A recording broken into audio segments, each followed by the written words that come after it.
Hey, what's up? This is Chosen. Hope you're having a fantastic Tuesday, and we have got a lot to cover in this one. Lots of drama this morning around the Path event that's happening in game. Had to relaunch it, send out compensation. It wasn't done right. Had to resend compensation. We just got updates from Plarium. People are raging on Reddit and Discord and everywhere. We've got the Call of the Arbiter episode 2 coming soon. We've got one of the best drop fever events live in game. There is a gear cost reduction event going on, and then obviously we can finally see the Path event version 2.0. Now that they've relaunched it, we can see what some of the optimal pathing is on that event to get the maximum rewards for what we spend, and if it ends up being worth it, and all of that. So lots to cover. Let's get into it.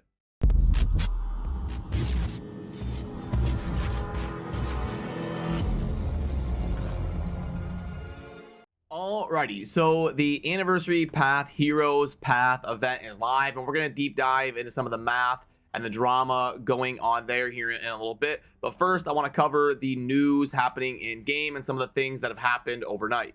So, okay, I was asleep. This all happens at like 4 or 5 a.m. for Americans, but I guess and you see the announcement came out at 6 a.m. for me. But anyway, what happened was they launched the Path event, and people started playing. They noticed they were getting resources. They started grinding, upgrading artifacts, started spending resources and all of that.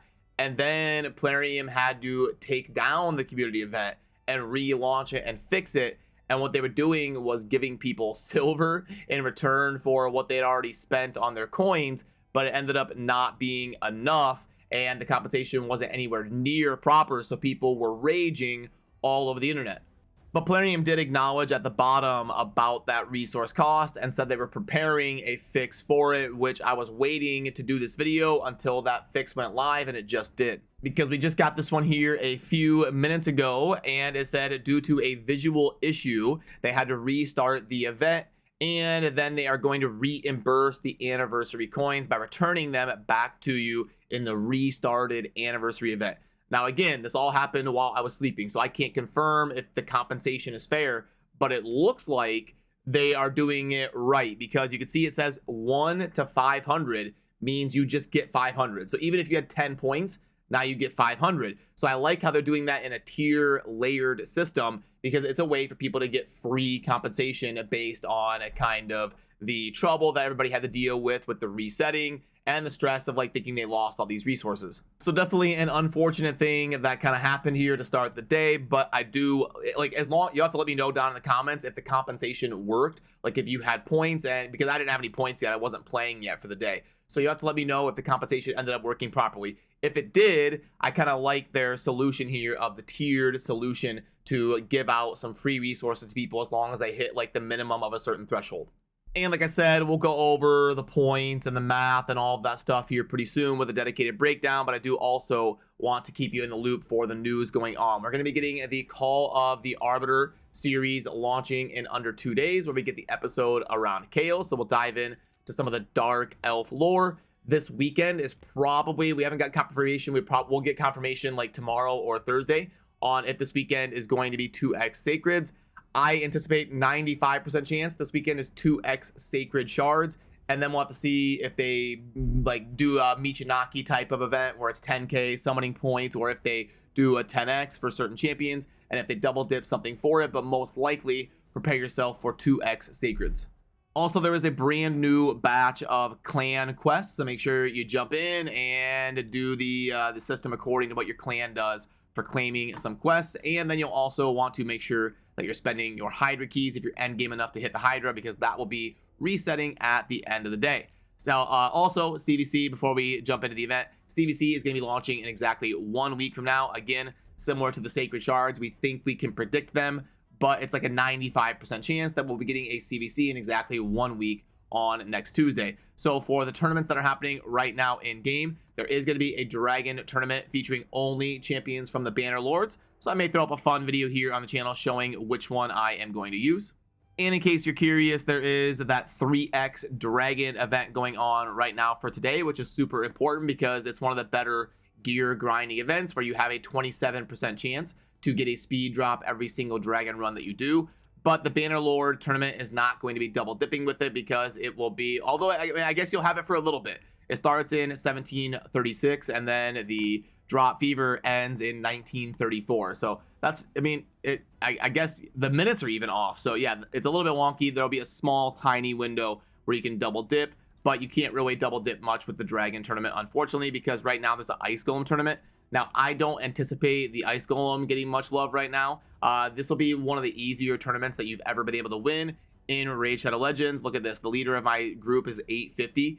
So what's the participation rate? Right now, the participation rate is 0.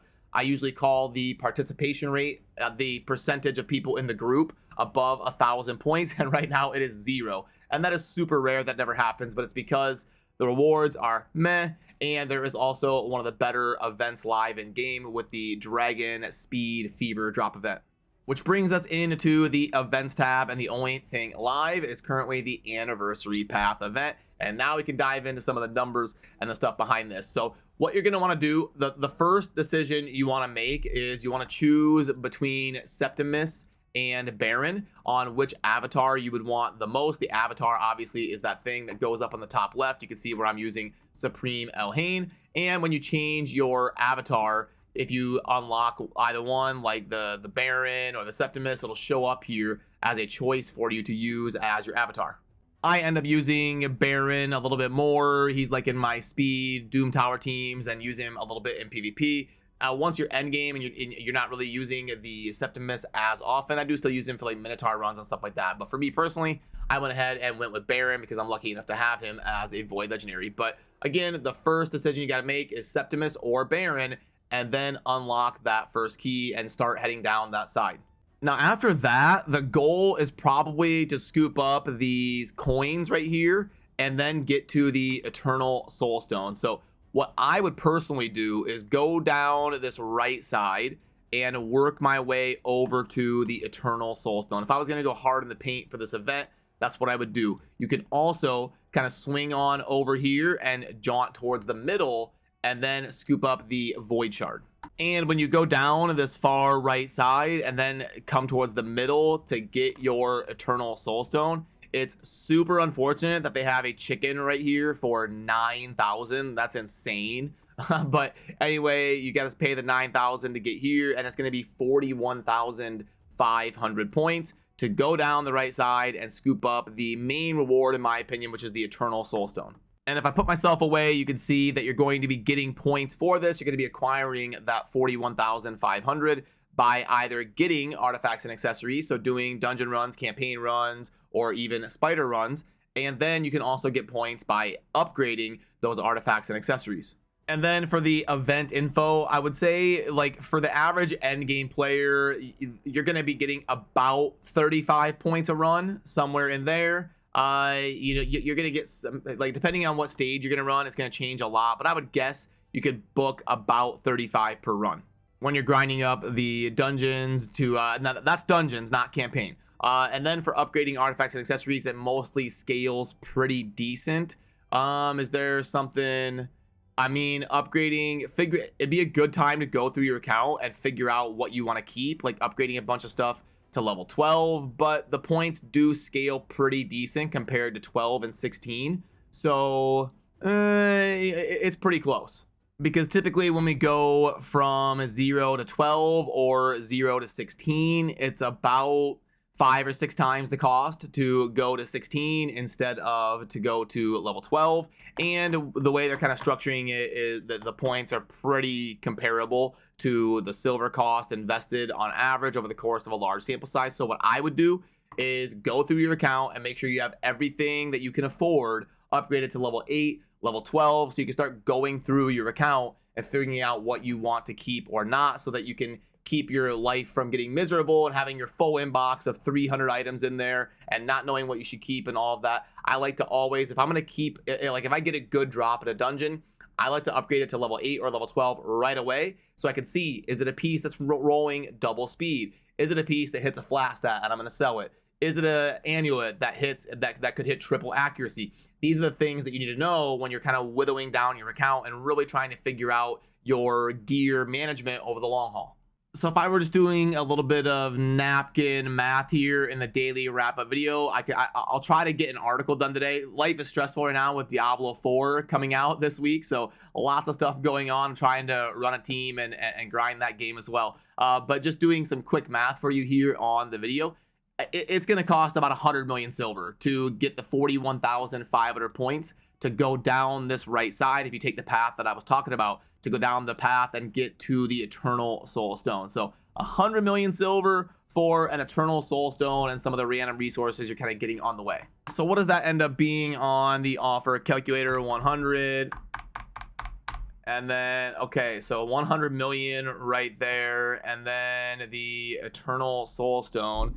I mean, so the 100 million silver is going to be worth more technically, like if it were in a pack. But it depends on you and your account. Like, are you super rich with silver? Are you extremely broke? It's pretty out of whack. I would say it's pretty expensive based on kind of like how the packs calculate and reverse engineer with each other. It's definitely a super steep price if you're going the silver route, but for some people it will be worth it if they're silver flush. So I guarantee you that's what Plarium is kind of trying to do here. You have end game accounts like mine that have been playing for years and years and years, and once you get to a point where you've finished all of your teams, you've got your 3 Hydra teams, you've got every single Faction Wars team built, every single Doom Tower team built, you start to kind of stack silver a little bit compared to someone who is still in the developmental phase of their account. So you can see here, I usually float between like 400 and 500 million silver. And we've seen Plarium kind of try to think of ways to bleed people of their thousands and thousands of mystery shards. And I bet this is a way that Plarium's trying to bleed people of their silver and trying to kind of deplete and get some of these resources reset. But that's all of the silver stuff. How about the energy? If you were running dungeons, the same concept, like doing some quick off-the-cuff napkin math, I'm getting that it would cost about 24,000 energy to get the 41,500 points that you would need. So again, let's pull up the offer calculator. Let's reset that and put that in. So we've got what is 27,000 energy. And boom, it's about the same as the silver as far as Plarium prices and their like normal marketplace. So yeah, they are definitely going to be bleeding you either way. It is a pretty high requirement to get the 1 YOLO of the Eternal Soul Stone. So I think what this means is for a lot of you, I mean, it's pretty steep. So I would just have fun with it personally. I would scoop up the avatar you want and maybe some of the coins, maybe go for the Void Shard, but it's going to be a really niche player that A, has the resources to go for the Eternal Soul Stone, and B, wants to do it. If I were going to personally do it, I would probably just suck it up and upgrade a bunch of artifacts and get through it, but you're not double dipping. I'd be spending 100 million silver to not double dip for a CVC or any sort of anything else going on in the game. I would just be getting the 1 YOLO for an Eternal Soul Stone. And if you want a refresher course on the Eternal Soul Stone odds, it's an 80-20 ratio. 80% chance you get an epic, 20% you get a legendary, and then you flip-flop it for the 5-star and 6-star blessings. It's an 80% chance for a 5-star and a 20% chance for a 6-star. So it's pretty easy to remember. It's a 4-to-1 ratio, 80-20, as far as the worst of the 2 outcomes versus the better of the 2 outcomes, because there's only 2 on each side of it, epic or legendary, 5-star or 6-star. So all in all, I think it's a little bit out of whack in terms of the cost associated with getting like the grand prize down here of the Eternal Soul Stone. But I think they're trying to either A, bleed people of energy and resources before they kick off the next fusion or fragment kind of event that we'll probably be hearing about early next week or so, or they're trying to bleed the accounts like mine of their silver if they're endgame and they're starting to stack silver is probably the goal of it. So anyway, the too long didn't watch is have fun with it. Go after the avatar that you like more on your account, and don't stress yourself too hard over going for the Eternal Soul Stone or something like that. Now, as far as the shop is concerned, is there anything worth talking about? Or you can just buy the coins and call it a day. I mean, I don't know. So like these typically aren't that amazing, but it just depends on you and your spending tier. I don't like, so 11K for $15. Again, this will be something I can maybe try to get an article out and do some more exact math. Right now, I've just kind of been estimating in the daily video, but I'll look into doing a deep dive breakdown of these coins here. But we did also do a breakdown of the last time they did one of these. They did like these egg coins, and last time, if you're curious, at least the offers that I was getting on my account, it was 20 for 15K of them. Now they're lowering it a little bit. They're doing 15 for 11K, which is mostly a decent ratio. But again, just doing some simple math, the ratio isn't perfect. It is actually slightly worse on the newer version of it here of the 11K for $15. The Soulstone, nope, that's kind of like the normal price for that. Okay, so this is a different spring offer. I think they did a bunch of chicken yesterday. 9, I can plug. How does this one stack up here? So as far as the first tier of it, you're getting the 10, and then we're going with 8 energy refills, 1400 energy. Okay, and then we're gonna go with 100 multi-battles. Boom, okay. And grades out as a 1.02. I think that's a little bit better than yesterday. So I think you'll see some of the higher spenders that may be looking into this, especially because it double dips. Energy is a little bit of a premium today because energy is going to be obviously helping you grind the dragon. For endgame players, they can go after some mythical speed pieces, even though the mythical rates are super low, too low in my opinion. But energy is at a premium because one of the better tournament event slash drop fevers is live. So I think this is probably going to be a decent pack for the people trending towards a higher spender. And then obviously they're selling the silver here with all the stuff going on. So again, that's going to be 10 for 4 million. And yeah, that's terrible. So that's going to be a little bit out of whack. I don't think that's anything noteworthy there. Mini mix, privilege pack. No, okay. Yeah, so really nothing super noteworthy other than the spring sale, which is the energy version of stuff that may help people double dip if they're really going to be grinding the dragon speed drop fever event really hard. But yeah, let me know down below if you plan on participating in the event. It's always fun to hear your thoughts, and if the drama affected you with the event resetting and being relaunched and all of that. Remember to subscribe on your way out if you enjoy daily Raid Shadow Legends content. I appreciate all of you, and I'll see you soon in the next video. Peace.